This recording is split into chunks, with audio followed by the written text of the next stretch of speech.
তাহলে দুইটা সংজ্ঞা আমরা পেলাম, একটা হচ্ছে মিলাদুন নবী আর একটা হচ্ছে সিরাতুন নবী। মিলাদুন নবী মানে হচ্ছে নবীর জন্ম বৃত্তান্ত, জন্ম সংক্রান্ত আলোচনা। আর সিরাতুন নবী মানে হলো নবী আলাইহিস সালাতু ওয়াস সালামের 63 বছরের জিন্দিগির জীবন ইতিহাস, তার কর্মজীবন। তাহলে মিলাদুন নবী আর সিরাতুন নবীতে পার্থক্য আছে না নাই? আমি আবার বলতেছি, আগেই বলছি, এই আলোচনা মনোযোগ দিয়ে না শুনলে বিরাট প্যাঁচ লাগবে। দুইটা সংজ্ঞা বলেছি, একটা হচ্ছে মিলাদুন নবী আর একটা হচ্ছে সিরাতুন নবী। আওয়াজ দিয়ে বলেন, প্রথমটার নাম, দ্বিতীয়টার নাম। মিলাদুন নবীর অর্থ হচ্ছে নবীর জন্ম বৃত্তান্ত, আর সিরাতুন নবীর অর্থ হচ্ছে নবীর 63 বছরের জীবনের কর্মজীবন, তার জীবন চরিত। তো দুইটার মধ্যে বিরাট পার্থক্য আছে। তো এখন যারা বলতেছে যে আমরা মিলাদুন নবী পালন করব, এরা কখনো সিরাতুন নবীর কথা বলে না। এরা শুধু বলে মিলাদুন নবী পালনের কথা। কিন্তু দুর্ভাগ্যজনক হলেও সত্য, মিলাদুন নবী এটা কোনোদিন পালন করা যায় না, এটা আলোচনা করা যায়। ইসলামিক ফাউন্ডেশন থেকে যে প্রজ্ঞাপন দেওয়া হলো,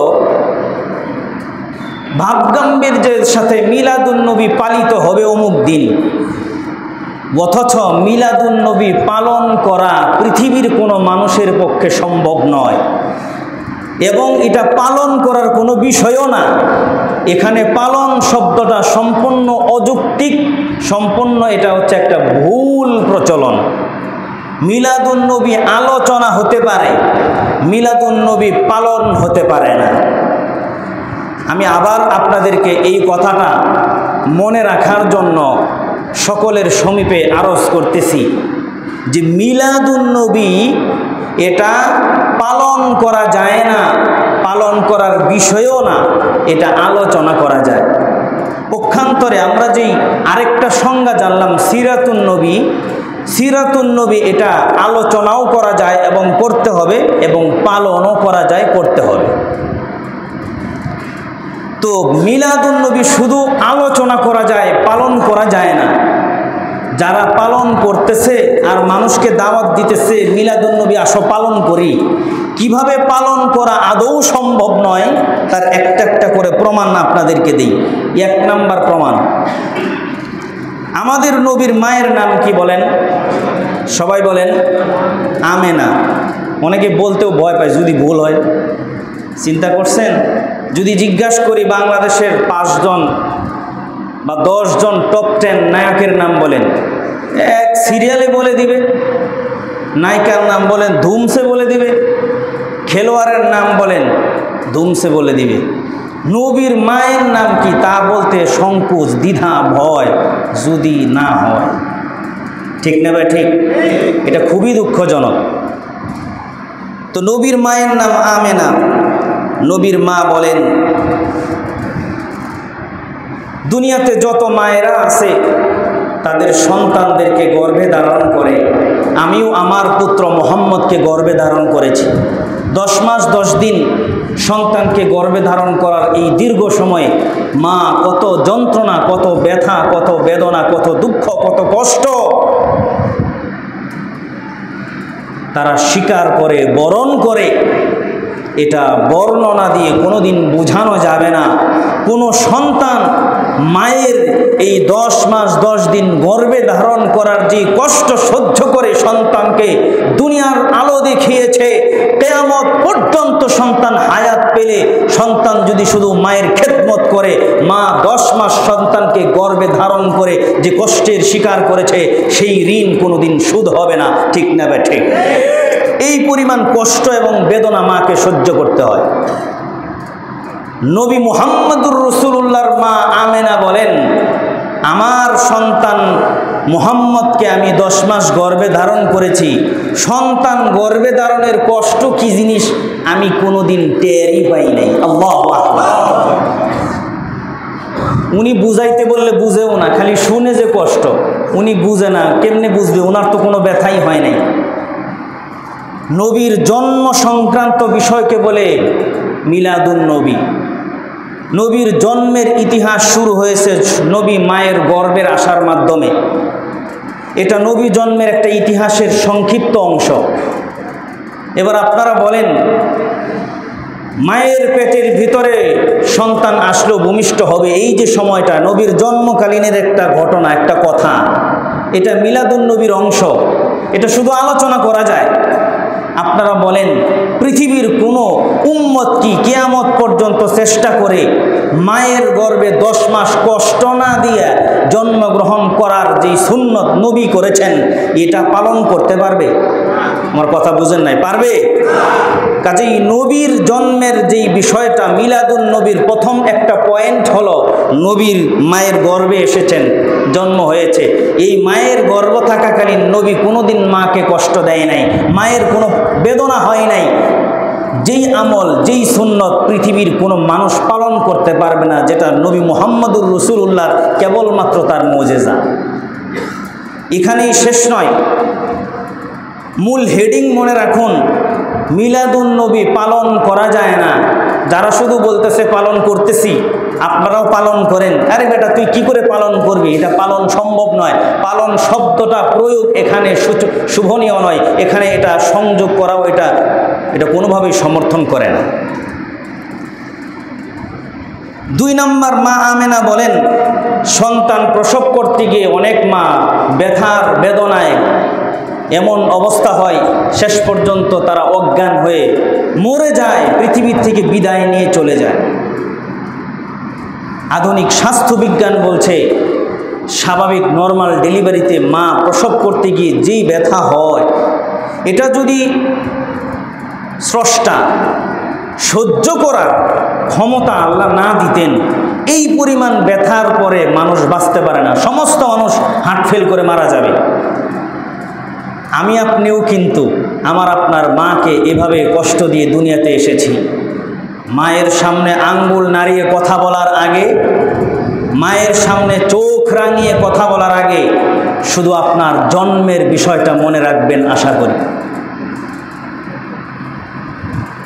মা যতদিন জীবিত আছেন, দুঃসাহস করবেন না মায়ের দিকে তাকিয়ে একটা কথা বলার, সেই অধিকার আপনার নাই, যেই ব্যথা সহ্য করে আপনাকে জন্ম দিয়েছেন।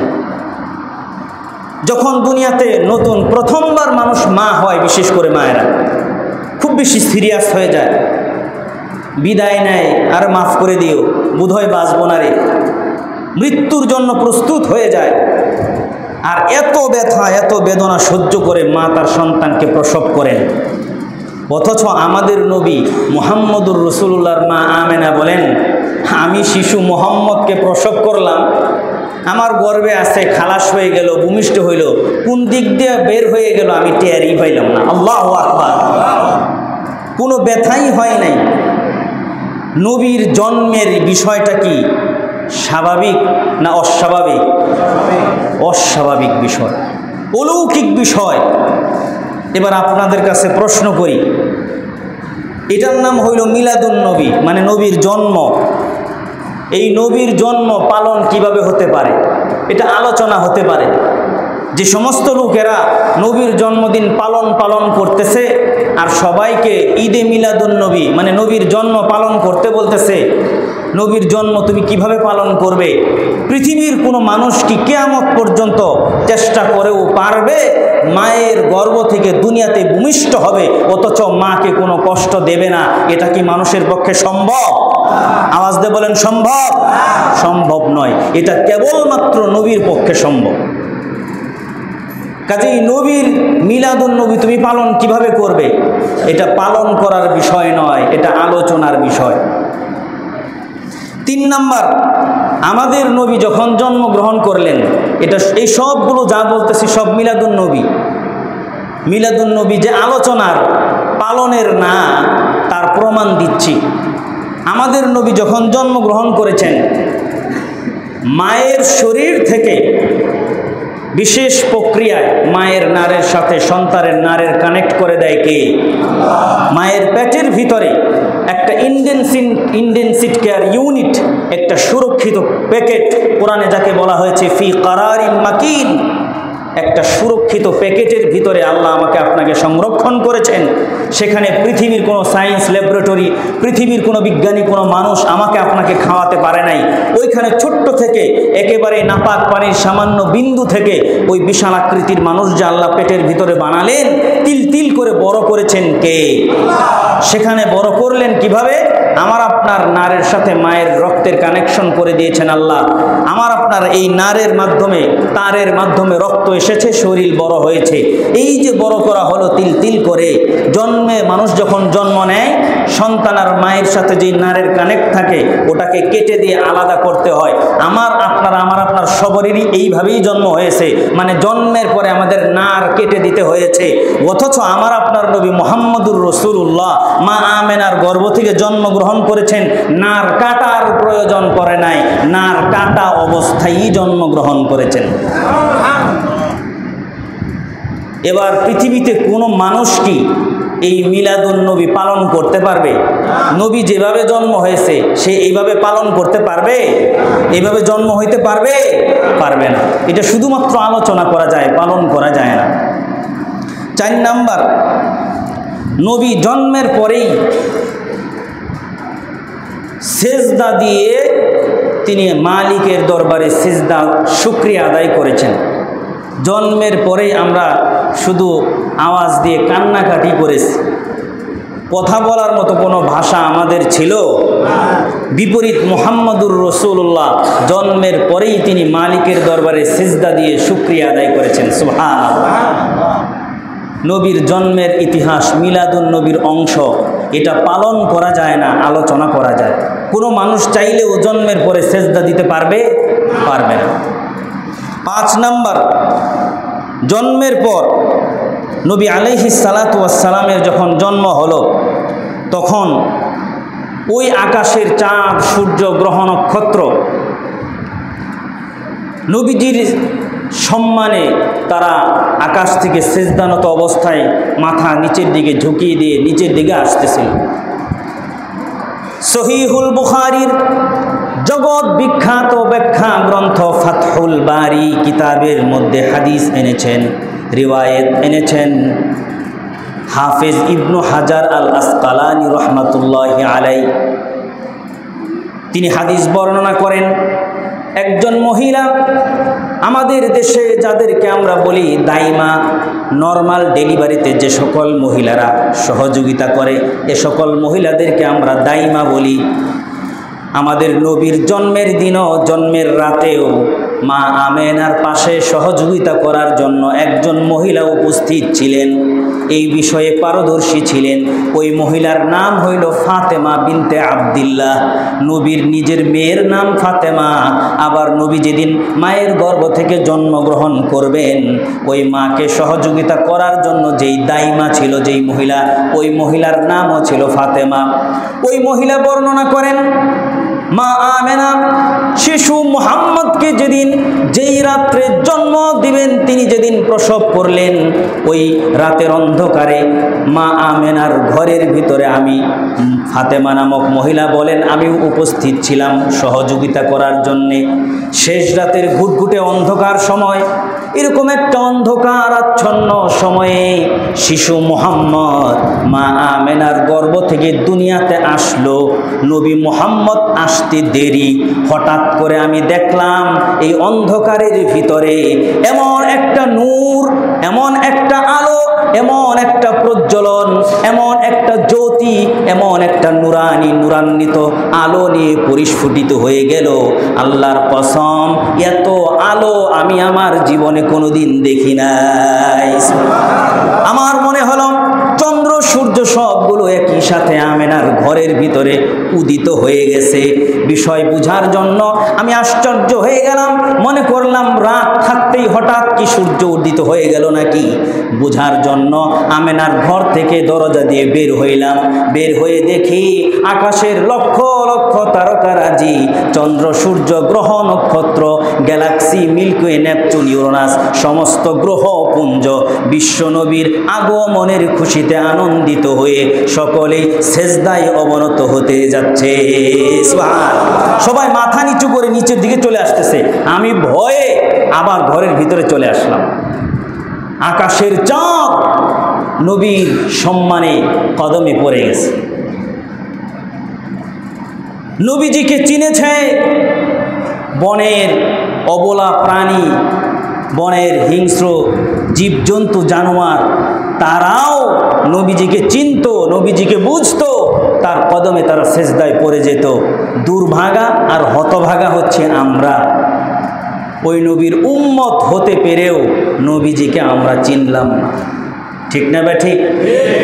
এজন্যই কবি সুন্দর করে বলেছেন, কুল জামানে পর মুসল্লম বাদশাহত আপকি, কুল জামানে পর মুসল্লম বাদশাহত আপকি, জর্রা জর্রা ইস জহাं का है रईयत आपकी, सैयदी सैयदी सैयदी सैयदी सैयदी सैयदी सैयदी सैयदी। चाँद झुक जाए अदब से नाम सुनकर आपका,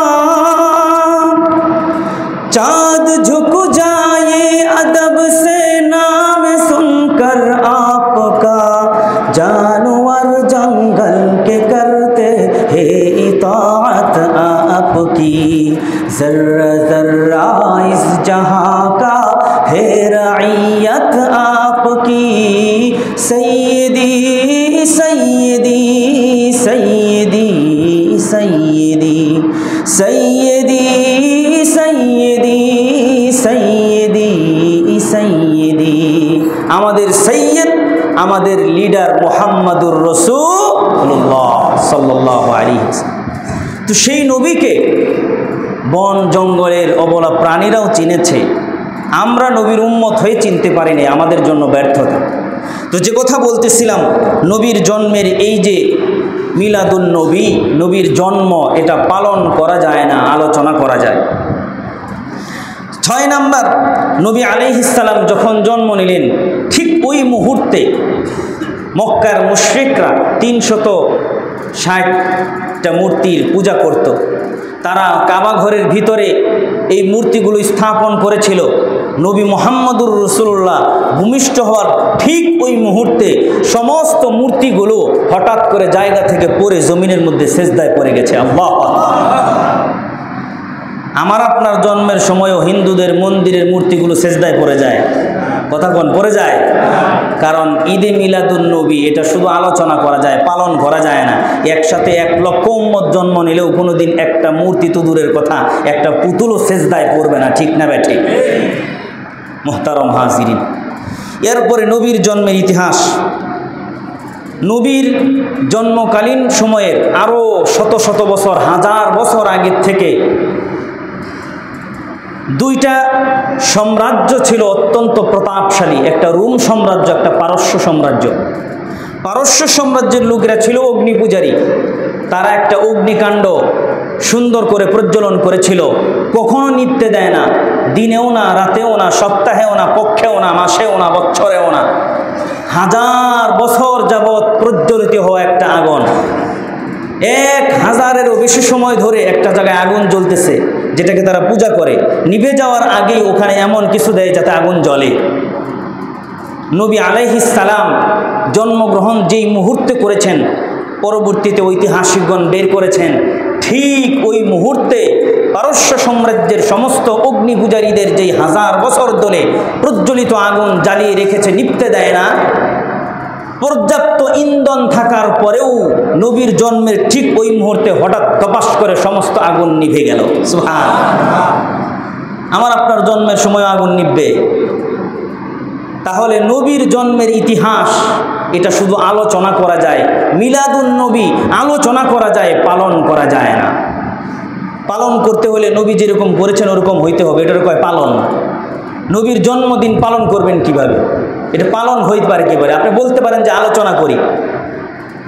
সম্মানিত উপস্থিতি, আমাদের নবী আলাইহিস সালাতু ওয়াস সালাম জন্মের পরে খতনা করা অবস্থায় জন্ম নিয়েছেন, নতুন করে খতনা করার প্রয়োজন পড়ে নাই। আমি আপনিও খতনা নিয়ে জন্ম নিছি না জন্মের পরে খতনা করতে হয়েছে? করতে হয়েছে। এমনিভাবে কাপড় পরা অবস্থায় নবী জন্মগ্রহণ করেছেন। জন্মের পরে ওই ফাতেমা বলেন যে আমি তাকে বিবস্ত্র দেখি নাই, দেখলাম একটা সুন্দর কাপড়ে মুড়ানো নবী আলাইহিস সালাম। সুবহানাল্লাহ। এরকম অনেক ঘটনার সমষ্টি হচ্ছে আমাদের নবীর মিলাদুন নবী। এই পুরা মিলাদুন নবী এমন অলৌকিক, এমন আশ্চর্যজনক, এমন বিস্ময়কর, যা উম্মত কোনোদিন পালন করতে পারে না, যার কোনো একটা সেকেন্ড, কোনো একটা মুহূর্ত, কোনো একটা বিষয় উম্মত চেষ্টা করলেও কোনোদিন পালন করতে পারবে না। এটা শুধুমাত্র আলোচনা করা যায়, আর আলোচনা করলে নফল বন্দিগির সওয়াব দান করেন কে? কাজেই যে সমস্ত লোকেরা সিরাতুন নবী, নবীর জীবন আদর্শ যেটা কর্মজীবন, সেটাকে মাইনাস করে দেয় আর পালন জপতে থাকে নবীর মিলাদ তথা জন্মদিনের বিষয় নিয়ে, নবীর জন্মের বিষয় তো পালন করা যায় না, আলোচনা করা যায়, এটা নিয়ে তারা পড়ে আছে। অথচ নবীর সিরাতুন নবী কর্মজীবন, যেটা আমাদের মূল দরকার, যেই মিশন নিয়ে নবী দুনিয়াতে এসেছেন, যে আমাদেরকে সিরাতুন নবী শিক্ষা দেওয়ার জন্যে, নবীর কর্মজীবনটাকে আমাদের জীবনে বাস্তবায়ন করার জন্যে। কাজেই বোঝা গেল যেই সমস্ত বেদাতিরা, যেই সমস্ত ভণ্ড পূজারী, মাজার পূজারীরা, যেই সমস্ত লোকেরা সিরাতুন নবী বাদ দিয়ে মিলাদুন নবী পালন করতে চায়, এরা আসলে কেমন যেন লুঙ্গি খুলে পাগড়ি বাঁধার মতো, ঠিক না ব্যাঠি? এক লোক কোথাও শুনেছে যে মাথায় পাগড়ি বেঁধে সলাত আদায় করলে 70 রাকাত নামাজের সওয়াব পাওয়া যায়। মাশাআল্লাহ, রাত হয়ে গেছে, গভীর রাস্তায় এসার সময় হয়ে গেছে, চিন্তা করলো নামাজটা পড়ে নি, পাগড়ি তো নাই, যেই সওয়াব, সুবহানাল্লাহ, এটা কি ছাড়া যায়? আছে শুধু লুঙ্গি, খুলে দে লুঙ্গি, থাক না কি হয়েছে, লুঙ্গি খুলেই পাগড়ি বেঁধে এবার নামাজ শুরু করে দিয়েছে। 70 রাকাতের সওয়াব হয়েছে, ফরজ নামাজটাও গেছে। সিরাতুন নবী উম্মতের জন্য পালন করা ফরজ, নবীর কর্মজীবন। আর মিলাদুন নবী উম্মতের জন্য আলোচনা করাও ফরজ নয়, নফল। সেটা আলোচনা করলে সওয়াব আছে, আলোচনা করলে দিলের ঈমান তাজা হয়। কিছুক্ষণ আগেই যে নবীর জন্মের অলৌকিক বিষয়গুলো বললাম, এতে করে আমাদের ঈমান তরুতাজা হয়েছে কি হয় নাই? তাহলে আলোচনা করলে আমাদের ঈমান তাজা হয়, কিন্তু মিলাদুন নবী পালন করা যায় না। পালনের নামে প্রজ্ঞাপন জারি করা বুকার স্বর্গে বাস করার মতো। আর যে সমস্ত ভণ্ড বেদাতীরা সিরাতুন নবীকে মাইনাস করে দিয়ে মিলাদুন নবী পালন করার জন্য মানুষকে উদ্বুদ্ধ করতেছে, বুঝতে হবে এদের মিশন ভিন্ন কিছু। নবীর যেই কর্মজীবন, নবীর যেই মিশন, এটা আসলে তারা ফলো করতে চায় না। তাহলে বলবেন নবী 40 বছর বয়সে জীবনী নবী হয়েছেন। নবীর জীবনীটা 3 ভাগে ভাগ করা যায়। একটা হলো নবীর জন্ম, যেটা মিলাদুন নবী, আর দ্বিতীয় চ্যাপ্টার হচ্ছে সিরাতুন নবী। এই সিরাতুন নবী আবার 2 ভাগে বিভক্ত। নবীর 63 বছরের জিন্দিগি কয় ভাগে বিভক্ত? আরে ঘুমাইতেছেন নাকি? সপ্তাহে একদিন একটু দিনের কথা শুনবেন, তারপরেও যে অলসতা, যে অমনোযোগিতা, এটা তো খুবই দুঃখজনক। নবীর পুরো জিন্দিগিতে আমরা 3 ভাগ করেছি। 3 ভাগে একটা নবীর জন্মের ইতিহাস, জন্মের ঘটনা, জন্মের বৃত্তান্ত কয় দিনের হয়? আর জন্ম মানুষের কয় দিন হয়? একদিনের, সেটাও সারা দিন ধরে না, অল্প কিছু মুহূর্ত। আর আরেকটা হচ্ছে সিরাতুন নবী, ইন্তেকাল পর্যন্ত নবীর 63 বছরের জিন্দিগির সমষ্টির নাম। এটা আবার 2 ভাগে বিভক্ত। একটা হইল নবীর নবুয়ত প্রাপ্তির আগের 40 বছর আর নবুয়ত প্রাপ্তির পরের 23 বছর, মোট এই 63 বছরের জিন্দিগি। তাহলে আমি আপনাদেরকে বললাম যে মিলাদুন নবী পালন করা যায় না, আলোচনা করা যায়। তাহলে এই ঘটনাগুলো, এই বিষয়গুলো আমাদের জীবনে কি কোনো কাজেই আসবে না? এগুলোর কি কোনো দাম নাই? নবীর 40 বছরের জীবনের যদি কোনো দামই না থাকে, তাহলে এটা আমাদের সামনে আসলো কেন? এই প্রশ্নের জবাব হইল, নবী যে 40 বছরে নবুয়ত লাভ করেছেন, আর পরের যেই জিন্দিগি 23 বছর, এটাই হচ্ছে উম্মতের জন্য মূলত করণীয়, অনুকরণীয়, অনুসরণীয়, মূলত উম্মতের জন্য পালনীয়, উম্মতের জন্য গ্রহণযোগ্য বিষয় হচ্ছে এই নবীর নবুয়ত প্রাপ্তির পরের যেই 23 বছরের জিন্দিগি। উম্মতের জন্য পালনীয় হচ্ছে নবীর এই নবুয়ত প্রাপ্তির 23 বছরের জিন্দিগি। তাহলে আগের 40 বছর কোন কামে লাগলো? এর জবাব হইল আগের 40 বছর এটা অনর্থক নয়। নবীর জীবনের প্রত্যেকটা সেকেন্ডকেই মহামূল্যবান করেছেন কে? আগের 40 বছরের যেই কার্যকারিতা তা হইল এই 40 বছর নবীর জন্য নবুয়তের দলিল। কোন সুবহানাল্লাহ। নবী হইছেন 40 বছর বয়সে, পরের 23 বছর হইল নবুয়তি জীবন। আগের 40 বছর কিসের জীবন? নবীর জন্য নবুয়তের দলিল, উম্মতের জন্য শরীয়তের দলিল নয়। পক্ষান্তরে নবী যখন নবী হইছেন, নবী হওয়ার পরের যেই 23 বছর, এই 23 বছর হচ্ছে উম্মতের জন্য শরীয়তের দলিল। এই 23 বছরে নবী কি করেছেন, কি নির্দেশ দিয়েছেন, কি নিষেধ করেছেন, এগুলোই হচ্ছে উম্মতের জন্য করণীয়, এগুলোই হচ্ছে সেখান থেকে যেগুলো নিষেধ বর্জনীয়। আমার কথা কি বুঝতে পেরেছেন? নবীর জন্য কিভাবে নবুয়তের দলিল হইল তার প্রমাণ 40 বছরের জিন্দিগি নবীর নবুয়তের দলিল, উম্মতের শরীয়তের দলিল নয়। কিভাবে? এক নম্বরে আপনারা শুনেছেন আমাদের নবী যে জন্মগ্রহণ করলেন এটা কি স্বাভাবিক না অলৌকিক? এই অলৌকিক থেকে মানুষ চিন্তা ভাবনা করবে এই মানুষ সাধারণ নয়। 40 বছর বয়সে যখন তিনি নবুয়তের দাবি করলেন তখন মানুষের জেহেনে এটা আসবে, মানুষের স্মৃতিপটে ভেসে আসবে এটা হতে পারে সম্ভব, কারণ তার জন্মটাই একটা অলৌকিকভাবে হয়েছে। কাজেই বোঝা গেল তার নবুয়তটা সত্য, নবীর জন্য এটা নবুয়তের দলিল। আমাদের নবী দুধ মা হালিমার কাছে যখন গেলেন, হালিমার বুকে দুধ ছিল না। নবীকে যখন কুলে নিলেন, হালিমা নবীজিকে কুলে নিতে দেরি, হালিমা বলেন শিশু মুহাম্মদের তপ্ত দেহ আমার বুকের সাথে লাগতে দেরি হয়েছে, আমার স্তনের মধ্যে দুধ দিয়ে আল্লাহ টইটম্বর করে দিতে দেরি হয় নাই। সুবহানাল্লাহ। কিন্তু মা হালিমা বলেন আশ্চর্যের ব্যাপার কি, এই শিশুকে যতই আমি চেষ্টা করি সে শুধু আমার একটা স্তনের দুধ পান করে, কখনোই দুইটা স্তনের দুধ পান করে না। আরে যেই মা দুধ সন্তানকে নেবে তার নিজেরও তো একটা সন্তান থাকতে হবে, তার নিজেরও একটা ছেলে ছিল, তার নাম আব্দুল্লাহ ইবনুল হারিস। সে বলে শিশু মুহাম্মদ যেন আমাকে এ কথার ইঙ্গিত দিত যে তার তো আরেকটা দুধ ভাই আছে, একাই যদি দুই বুকের দুধ পান করে নেয় তাহলে তার দুধ ভাই যেটা তার আসল নিজের সন্তান আব্দুল্লাহ ইবনুল হারিস কি পান করবে। হায় হায়, নবী মুহাম্মদ কি পরিমাণ ইনসাফের মূর্ত প্রতীক হয়ে জন্ম নিয়েছেন, ওই শিশু অবস্থায় এরকম ইনসাফের দীক্ষা এবং শিক্ষা দিয়েছেন। এ কারণেই এই যে অলৌকিক বিষয় এটা আমাদের নবীর 40 বছরের আগের ঘটনা, এই বিষয়টা নবীর জন্য নবুয়তের দলিল, উম্মতের জন্য শরীয়তের দলিল নয়। কথা কি বুঝতে পেরেছেন? এই বিষয়গুলো মানুষকে বুঝাবে।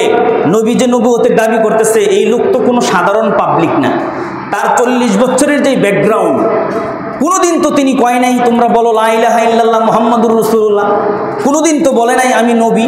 এত সত্ত্বেও এই লোকটা এত সত্যবাদী, এত আমানতদার, এত ইনসাফগার, এত ভালো, এত উন্নত চরিত্রের অধিকারী, এত জন্মের অলৌকিক বিষয় তার সাথে জড়ানো, এ সবগুলো থেকে বোঝা গেল যে মুহাম্মাদুর রাসূলুল্লাহর নবুয়তের আগের 40 বছর এটা নবীর জন্য নবুয়তের দলিল, উম্মতের জন্য শরীয়তের দলিল নয়। উম্মতের জন্য শরীয়তের দলিল হইল নবীর জন্মের পরের 40 বছরের পরের যে 23 বছরের জিন্দিগি, এটা হইল উম্মতের জন্য শরীয়তের দলিল। সম্মানিত উপস্থিতি, এই বিষয় এই মিলাদুন নবী পালন জায়েজ না জায়েজ বেদাত বিষয়টার পুরা খোলাসা আগামী জুমায় আলোচনা হবে। শেষ আরেকটি বর্ণনা দিয়ে আলোচনা শেষ করতে চাই। যারা শুধুমাত্র মিলাদুন নবী মানে, সিরাতুন নবী মানে না, তাদের একটা উদাহরণ দিয়ে আমি আলোচনার ইতি টানতে চাই। উদাহরণটা হইল হাদিসের মধ্যে আসছে সহিহ বুখারীর 5101 নম্বর হাদিস, তাফসীর ইবনে কাসিরের মধ্যে এসেছে, আব্দুল্লাহ ইবনে আব্বাস রাদিয়াল্লাহু তাআলা আনহু বর্ণনা করেন যে নবী আলাইহিস সালাতু ওয়াস সালামের জীবনীকে আমরা যে 3 ভাগে ভাগ করলাম, একটা হলো মিলাদ, আরেকটা হলো নবুয়তের আগের 40 বছর, আরেকটা হলো নবুয়তের পরের 23 বছর। মক্কার সমস্ত কাফির মুশরিক বেঈমানরা নবীর জন্মেও খুশি, 40 বছরের জীবনেও খুশি। বেজার কখন? যখনই নবীর সিরাত সামনে আনা হইল, কয় নবীর কর্মজীবনের করণীয় যেগুলো এটা মানো, এখন তারা বেজার হয়ে গেছে। নবীর জন্মে খুশি হইয়া আবু লাহাব নামের যেই কুখ্যাত কাফের আছে, তার নামে কোরআনে স্বয়ং সূরাই নাজিল হয়েছে বদদোয়া দিয়া। সেই আবুল আহাব নবীজির সম্পর্কে চাচা কোনো একটা মজলিসে বসে আছে। আবুল আহাবের একটা দাসী ছিল, তার নাম ছিল সুয়াইবা। মুহাম্মদুর রাসূলুল্লাহর জন্ম হয়েছে, আব্দুল্লাহর ছেলে দৌড়ে এসে সংবাদ দিল আবুল আহাবকে, আবুল আহাব আপনার ভাতিজা হয়েছে, আপনার যেই ভাই মারা গেছে আব্দুল্লাহ, স্ত্রীর গর্ভে সন্তান রেখে খুশির খবর, আপনার তো ভাতিজা হয়েছে। আবুল আহাব এত খুশি হয়েছে, আরব দেশের আগের একটা প্রচলন ছিল, এখনও আছে, কেউ কোনো খুশির সংবাদ আগে দিতে পারলে তারে কিছু না কিছু পুরস্কার দেয়। তখন তিনি আঙ্গুলের ইশারা দিয়া, আঙ্গুলের এরকম একটা আঙ্গুলের ইশারা দিয়ে বলছে আজাদ। দাসী গোলামবাদী ছিল, তাকে আজাদ করে দিয়েছে, যেহেতু খুশির খবর দিয়েছে। আপনারা আওয়াজ দিয়ে বলেন তো, আবুল আহাব নবীর জন্মে তথা মিলাদুন নবীতে বেজার না খুশি? আরো আওয়াজ দিয়ে বলেন, বেজার না খুশি? এই নবী যখন সহিহ বুখারীর 4770 নম্বর হাদিস, এই আবুল আহাব নবী মুহাম্মদুর রাসূলুল্লাহ সাফা পাহাড়ের উপরে দাঁড়াইয়া, সেই জামানায় একটা মিডিয়া সিস্টেম ছিল, সকলের কাছে এক যুগে কোনো সংবাদ পৌঁছাইতে চাইলে একটা সিস্টেম ছিল, পাহাড়ের উপরে উঠে একটা চিৎকার দিত, ইয়া সবাহা ইয়া মাসা, সমস্ত মানুষ দৌড়ে আসতো। আবুল আহাব, উতবা, সাইবা, আবু সুফিয়ান সমস্ত কাফের দৌড়ে আসছে যে আমাদের আব্দুল্লাহর পুত্র মুহাম্মদ নাইডা, এই লোক এত সত্যবাদী, একটা মিথ্যাবাদীও যদি চিৎকার দেয় বুঝতে হয় এটা কোনো ঠাট্টা মশকরা না। আর সেই জায়গায় মুহাম্মদ চিৎকার দিয়েছে, না জানি কত গুরুত্বপূর্ণ বিষয়। বুখারীর হাদিস বলছি 4770। আবুল আহাব সহ সবাই দৌড়ে আসছে। নবী ডাক দিয়ে বলে, শুনেন আপনারা, তখন কিন্তু নবীর 40 বছর হয়েছে। নবীর সিরাতুন নবী দেখেন, নবী বলতেছে, আমি যদি তোমাদেরকে বলি পাহাড়ের পিছন থেকে শত্রু আসতেছে, মক্কায় আক্রমণ করবে, আমাকে বিশ্বাস করবা? তারা বলে, বালা, হোয়াই নট, কেন নয়?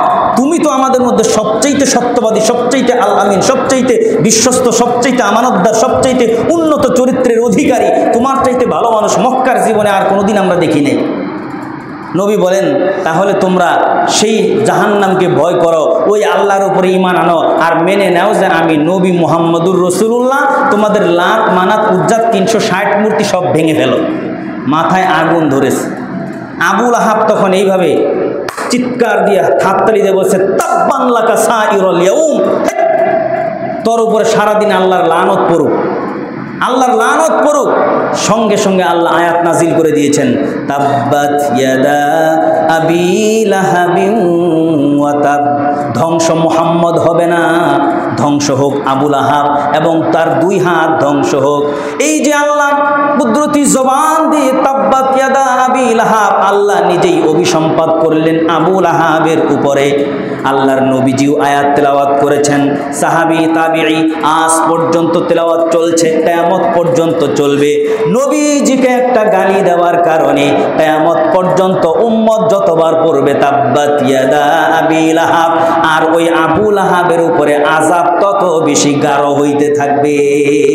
এজন্য নবীর কে যারা অপমান করবে, নবীর ব্যঙ্গ যারা করবে, তাদের আযাব দুনিয়াতেই হবে। তা আমি সেদিকে যাচ্ছি না, যে পয়েন্টটা বলতেছিলাম সেটা হলো আবুল আহাব, আপনারা বলেন তো নবীর জন্মে বেজার হয়েছিল না খুশি? সেই আবুল আহাব মিলাদুন নবীতে হইল খুশি, খুশি আনন্দ, সকল ঈদের বড় ঈদ। সেই আবুল আহাবকে যখন বলা হলো সিরাতুন নবী চলে আসছে, মেনে নাও আমি মুহাম্মদ নবী, আল্লাহ হচ্ছেন এক ইলাহ, আর জান্নাত জাহান্নাম সামনে আছে, সে তখন তার গালি দেয়, তখন সে বেজার হয়ে যায়। বোঝা গেল বর্তমানেও যেই বেদাতীরা, যেই ভণ্ড পূজারীরা, যেই মাজার পূজারীরা মিলাদুন নবী পালন পালন পালন পালন করে, মিলাদ নিয়ে পড়ে থাকে, সিরাত দেখলে বেজার হয়, এদের চরিত্র হইছে আবু লাহাবের মতো, ঠিক না বেঠে? মুহতারম হাজিরিন, এই বিষয়ের বাকি অংশ আগামী জমায় আলোচনা হবে। সে পর্যন্ত আল্লাহ আমাদের ভালো রাখুন, সুস্থ রাখুন। ওয়া আখিরু দাওয়ানা আলহামদুলিল্লাহি রাব্বিল আলামিন।